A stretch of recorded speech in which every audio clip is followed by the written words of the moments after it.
Hello, hello! Welcome sa aking YouTube channel. It's me, Ilocana in Holland. Another vlog, another beautiful day today. Thank you so much sa inyong suporta. God bless! Hello mga loves, good morning, good morning. Ito po yung ganap kahapon is Friday. Today is Saturday. Napasaysayan na po ang aking boses kasi meron akong sakit and tinangkasan na naman ako mga kapsat kaya yung aking voice recorder is medyo hindi maganda yung tono ng aking voice. Welcome back mga loves. Today is Friday, maaga to. And then magpe-prepare lang tayo kasi meron tayong trabaho. Actually, hindi sana ako papasok kasi nagising ako ng masamang aking pakiramdam. Pero half day lang tayo today mga kapsat kasi kailangan kong pumunta doon dahil importante lang. So, kamusta kayong lahat? And salamat po sa mga nanood ng aking video, aking new upload. Thank you so much. And then, ito, so maghihilamos muna tayo. Ang aking gamit po sa aking face is Beautyderm, yung sabon. And also, meron din akong gamit na from Beautyderm na napakaganda mga kabsat.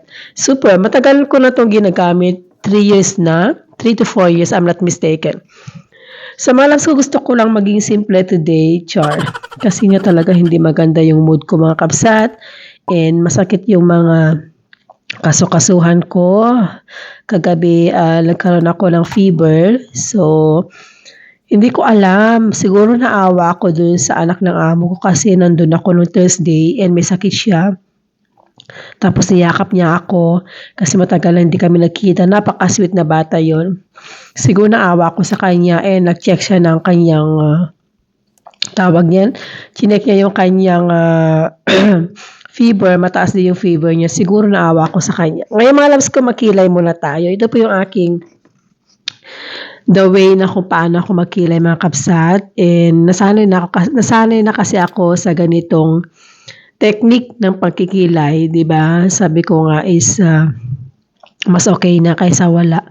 Dahil nga yung aking kilay is pangit pag walang pag walang kilay.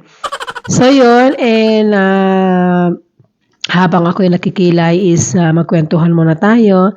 Kamusta na kayong lahat? Ngayon is February 15. And ang gamit ko mga loves ko, meron akong SPF 50 na Beautyderm na na sunblock. And para siyang foundation mga kabsat. And super ganda, mahal nga lang ito. Nasa 20 euro yung bili ko nito eh. Pero ang ganda sa face mga loves ko. And hindi siya malagkit. Para siyang pag in-apply mo is medyo madulas-dulas. And gamit din natin yung powder na Beautyderm mga loves ko. Lahat ng ginagamit ko actually is Beautyderm. Kasi dun ako nakasanayan na tiyang sa aking face. And also, lahat yung cream, night cream, ganyan. And ito yung pinakagusto ko na lipstick mga loves. But anyway, let's go. And kukunin ko lang yung bike ko sa baba. And sabi ko nga, kung magbabike ako, magbabas. Kaso nga lang, I decided na bus. Andito na po tayo mga kapsat ko sa aking work. And umaamboy siya konti. So, malapit lang naman yung bahay dyan. Maglalakad lang tayo. Yan yung building na sa 20 floors. O, diba? So, ilak natin yung bike natin and let's go. So, ngayon mga loves ko, ito mag-elevator tayo, 20 floors. And 3 hours lang tayo dito. Kasi dito po yung aking inaalagaan actually na bata. Hindi naman alaga. Pinikap ko siya sa school was Tuesday and Thursday. Pick up and dropping lang and uwi na kasi yung babysitter nila wala na. Actually, nasa bakasyon pero pabalik na. And ang pinakagusto ko dito mga kapsat, yung view sa labas. Ito po yung view ng Den Haag. Malapit yan sa Den Haag City. Yan, ganyan, Den Haag Central. So, ngayon, mga loves ko, nagbawal ako ng coffee. Gusto kong mag-coffee. Para naman medyo magising-gising yung ating... kasi kagagabi hindi ako nakatulog. Nagkaroon ako ng fever.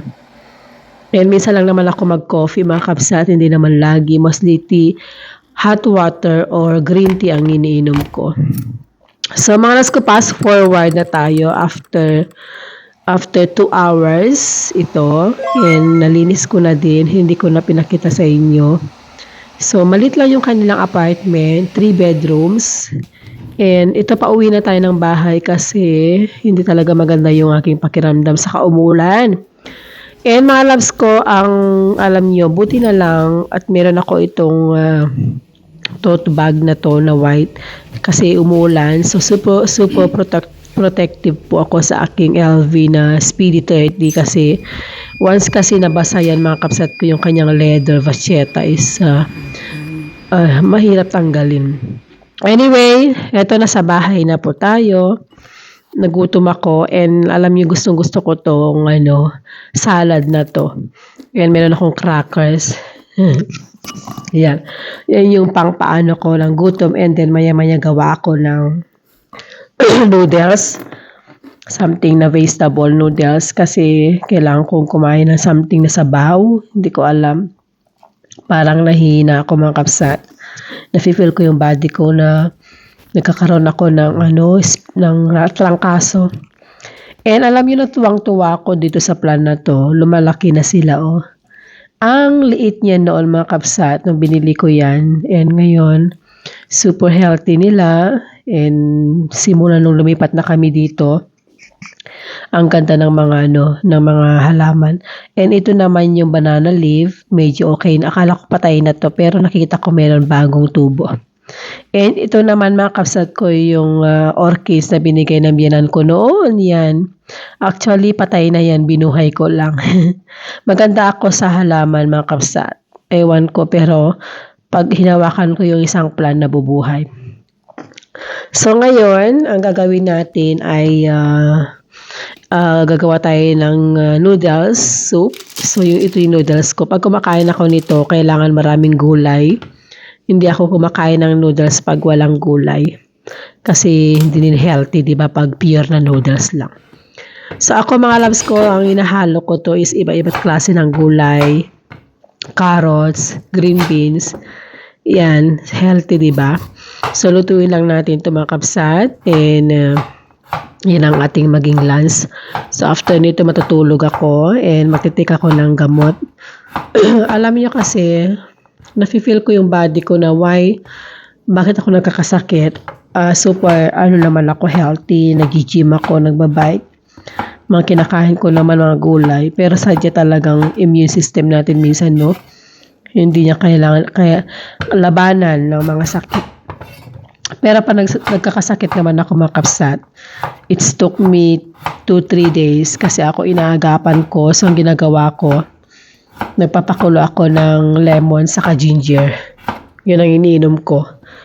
And more water kasi pag more water, para hindi ka ma-hydration. At lagi kang inihihimo yung ininom mo, matanggal yung fever. So ito na mga kapsat, ang ating chicken noodles. Yan, so yummy. Diba yun ang ating maging lunch. And healthy naman to, diba? Kasi maraming gulay. So yun, and then pagkatapos to, then kain na tayo. Yan po yung ating noodles. Mainit-init pa. So ngayon, habang ako nagvo-voice recorder, tingnan nyo, diba? Umuubo ako. Pasensya na po. So, after ng fast forward na tayo, kagigising ko lang nito mga kapsat. And nagluto si Mister. So, sabi ko ako na maghugas.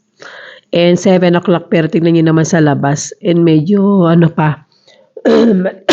maliwanag pa. Kasi malapit na po ang spring dito. So yun mga kapsat, and hanggang dito na lang, malapit na tayo matapos. So maglinis lang tayo ng konti ng kitchen. Kasi ako mga kapsat, ganito ako pag ginagamit ko yung kitchen, gusto ko talaga malinis. walang kalat. Yan, and ganito po ako. Gusto ko talaga kasi pag yung kitchen ko malinis, diba, organized. Masarap yung feeling na pag ginagamit mo yung kusina, walang masyadong kaalat. Ganun ako. So yun, and paspasan tayo aminan kasi Ang sama talaga ng pakiramdam ko mga kapsat. Mag-iingat kayo ha, lalo dito sa Europe kasi paiba-iba yung weather, malamig, minsan iinit, ganyan. So, more water, take vitamin C, and gano'n talaga. So, maraming salamat mga kapsat sa iyong patuloy na panonood sa akin. And then sa mga hindi pa nakakilala sa akin, ako po ay Ilocana in Holland. Nasa Holland po ako since 21 years na, and dito na po ako nakatira. And I am from Philippines, and then Ilocana ako. And dito na po ako sa Netherlands po, and dito ako nakapangasawa. Anyway, thank you so much. God bless. Please like and subscribe. Bye. Thanks for watching. Please don't forget to subscribe and paki-like na rin, mag-comment, share. Thank you. Love you.